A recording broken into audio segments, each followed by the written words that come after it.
Yeah. Saltburn. Yeah.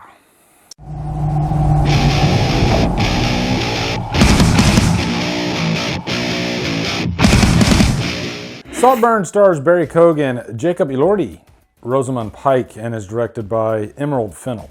What's up, guys? Welcome to a brand new 2023 review. Saltburn is, I think it's maybe just kind of dropping in on the awards circuit. Oh my God, I've been getting so many awards for your consideration screeners, and it's really tough to keep up with all of them. There's no way I could cover all of them, but Saltburn was one that definitely caught my attention just based on the trailers. And also Barry Keogan. Barry Keogan, I am a massive fan, massive believer in Barry Keogan. He's one of the best young actors working today. He just has this quality about him that sets him apart from the rest.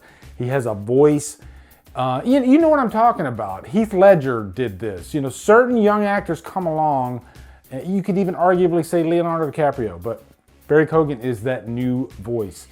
That there's just something unique, and I think he's fearless. You know, I think he's that actor that is not afraid to go across that threshold of vulnerability. Oh no. I think you're a moth. Quiet, harmless, drawn to shiny things. But anyway, let's give you a quick plot synopsis. Barry Keogan plays Oliver. This is an obsession movie, really, at the end of the day. He's a college student. He's going to Oxford. And I think like the first act of this movie is really, you know, in Oxford, in college.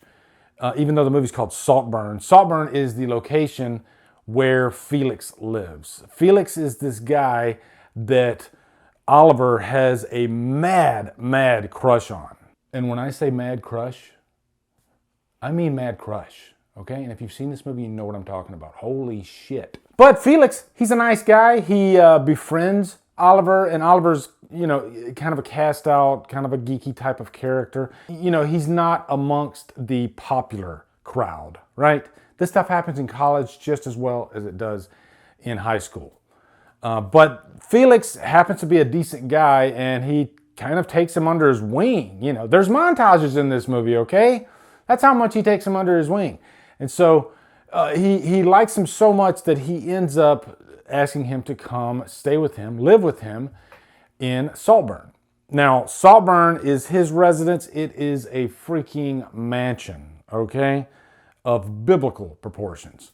One thing I did like about this movie, just a scene, is when he first gets to the mansion and Felix is showing him around, and it's a one-take shot, the camera following him through the mansion, and it just gives the viewer a sense of scale of how big and how rich this family is. And so I guess for the second and third act of the movie, it's really Oliver, kind of a fish out of water, with this family. And all of them are unique characters. They have their own weird quirks about them. You know, I think when you're this rich, you're not going to be like everybody else, right? And so it's nice to kind of get to know these types of characters that we normally don't interact with. And you can tell that there's something missing from their lives, you know, and I guess it just goes to show that it doesn't matter how much you have, you can still have problems, you know, it can still be messed up here. Not saying that that's the main focus of this movie at all. This is an obsession movie, but I think what sets this movie apart from other obsession movies is just really going for it and going there. Director Emerald Fennell, she did Promising Young Woman, which I really enjoyed that movie. And I think this movie, she's taken a step forward in terms of being a director and, you know, showing off challenging characters and really flexing Barry Keogan and what he's capable of doing. Because my God, does he go quite far in this movie. As far as like work for an actor, he earned his money in this movie. Just the scenes that play out in this movie that he has to do. This is a spoiler-free review, so I'm not going to spoil anything because I kind of want you guys to see it on your own. But I'm going to say right now, there's at least 4 moments in this movie of obsession that show how obsessed he is with Felix. And jaws of life to remove them from your skull, okay?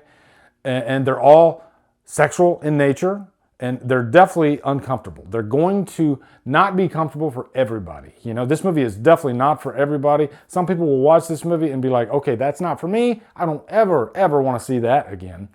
And, this is a movie that pushes boundaries. And I think we need those types of movies, right? In really every genre, not just horror. This is not a horror movie. This is more of a thriller. But just beautiful direction here as well.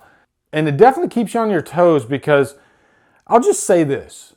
You think it's one type of movie, and it is, but be prepared for it to go in another direction as well.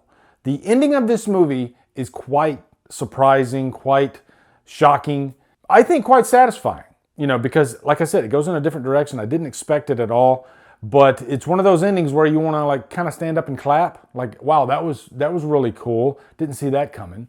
And really, I think the ending is kind of the icing on the cake. Like if it didn't have that ending, the shock value would still be there and people would still be talking about this movie, but it's hard to come up with a good ending. And this one really sends it home, and I think that's kind of what gives it that extra edge. So overall, I am definitely going to give this a high purchase worthy, for sure. Is it a movie that I'm constantly going to be throwing in? Maybe not. But Barry Keogan, gives a damn good performance.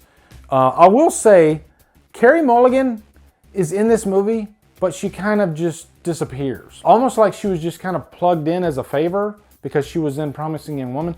I don't know, okay? Help me out on that one, guys. I was wondering, where's Carey Mulligan? I saw her in that like one or two scenes and then she was gone. So maybe that's what kicks it down a peg. But that's not the point of the movie. The point of the movie is just relish in such a great performance by Barry Keogan. Wow. Fearless actor. And his career is going to skyrocket. After watching this movie, I immediately turned on that deleted scene of the Batman. I wanted to see his performance again. I'm hoping he comes back into the DC world as the Joker again because I'm really curious to see where they can go with that character. So, have you seen Saltburn? Let me know down in the comments. Looking forward to hearing them. Also, be sure to come over to Killer Flicks where we talk horror all day and every day. And on Fridays, we do Free for Fridays. Follow me Drumdums on my socials. Support me on Patreon. Buy me a coffee. Anyway, guys, thank you so much for watching. Have a great day. And Drumdum out.